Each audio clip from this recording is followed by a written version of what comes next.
नमस्कार साथियों, आप सभी का स्वागत है एजुकेशन लाइन में। साथियों, आज के अध्याय में हम बात करेंगे थर्ड नंबर का जो अध्याय है आपका संश्लेषित रेशे और प्लास्टिक, उसके बारे में, सिंथेटिक फाइबर एंड प्लास्टिक। तो इससे पहले हमने 2 चैप्टर आपको क्लियरली बता दिए गए हैं और साथ ही साथ उनके जो संभावित प्रश्न है, अभ्यास प्रश्न है, वो भी पूरी करवा दिए हैं। तो आप पिछला वीडियो ज़रूर देखिए।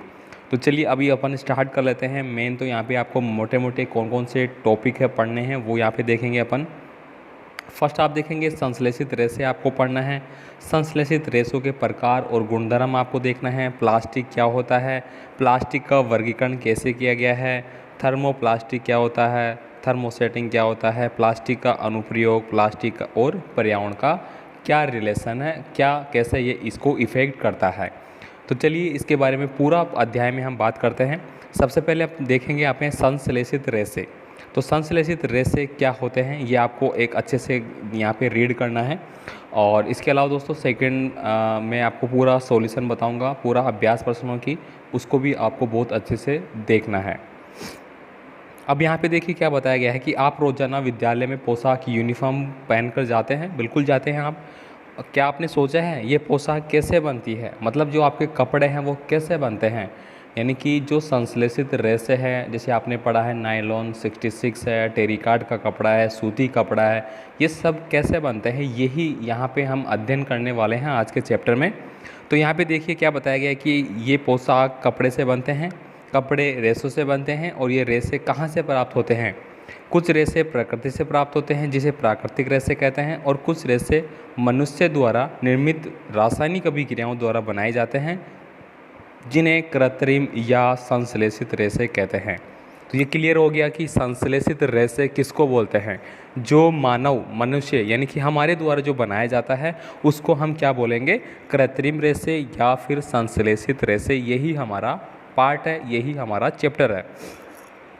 हमारे दैनिक जीवन में उपयोग आने वाली वस्तुएं प्राकृतिक और कौन सी कृत्रिम रेशों से बनती है, आओ इसके बारे में हम पूरा विस्तार से अध्ययन करेंगे। तो यहाँ पे देखिए आपको कुछ विभिन्न वस्तुएं दिखाई दे रही होंगी।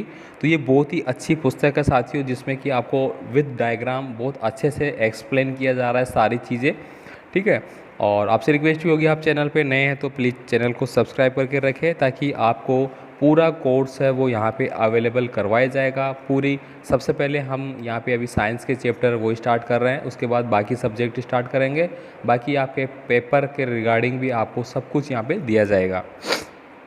यहाँ पे देखिए फर्स्ट आपको दिया गया है कि रेशे के प्रकार आपको बताना है। पैरासूट है वो किस प्रकार का रेशा है, ब्रश है वो किस प्रकार का है, पर्दे ये है, स्वेटर है ये क्या है। यहाँ पे देखिए सब कुछ आपको दिया गया है। संश्लेषित रेशे या कृत्रिम रेशे को मानव निर्मित रेशे भी कहा जाता है। ये लाइन काफ़ी इंपॉर्टेंट है, इसको आपको अच्छे से पढ़ना है।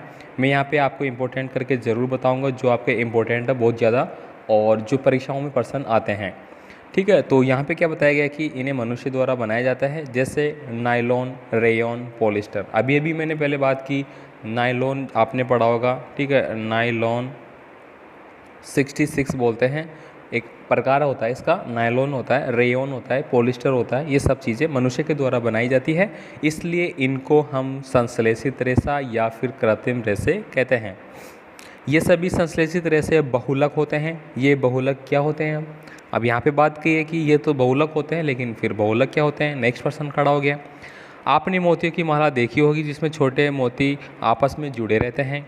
इसी प्रकार रेलगाड़ी में छोटे छोटे डिब्बे आपस में जुड़कर एक लंबी श्रृंखला का निर्माण करते हैं। ये देखिए यहाँ पे आपको डायग्राम दिख रहा होगा, ये देखिए यहाँ पे माला दिख रही है और आपको रेल दिख रही है।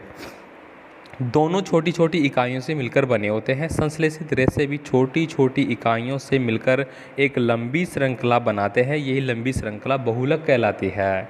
तो क्लियर हो गया। इस प्रकार से ये एक हो गया, फिर दूसरा हो गया, फिर तीसरा हो गया, फिर चौथा हो गया।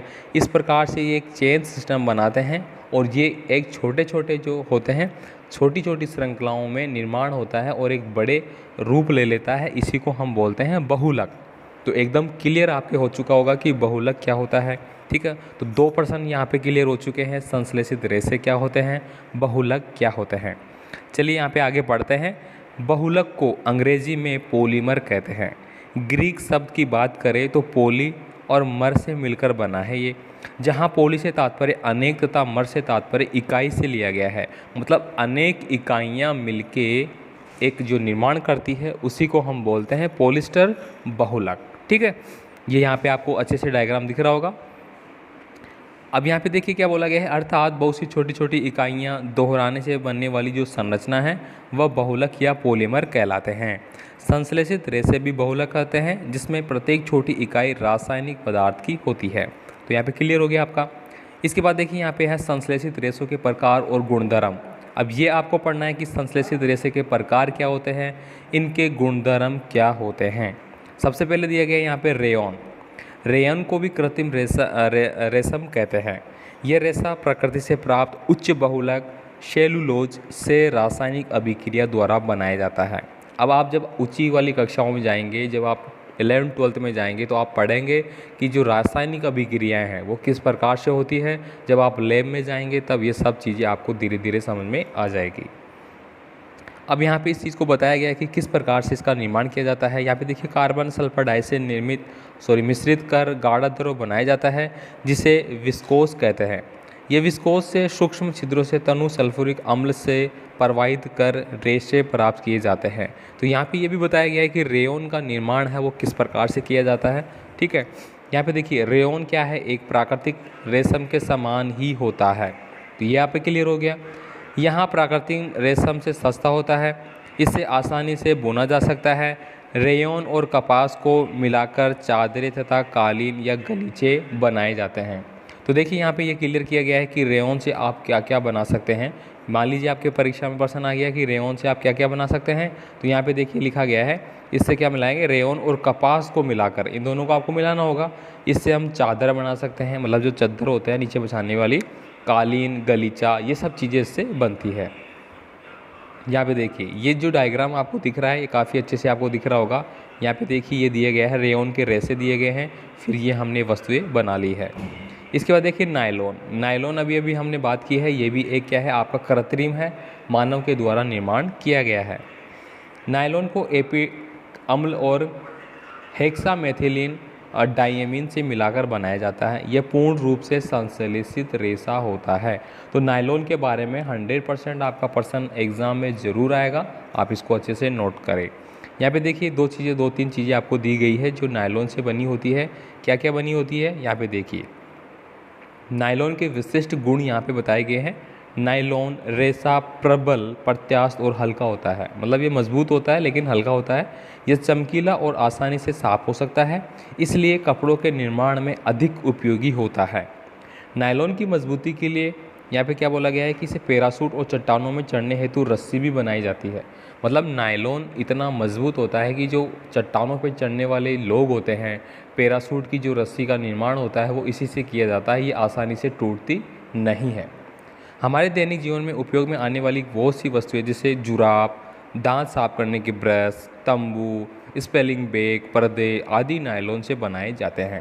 तो अभी हमने ऊपर देखा कि पैराशूट था और ब्रश थी और स्वेटर थी, ये सब चीज़ें पूछी गई थी कि ये किस चीज़ की बनी होती है।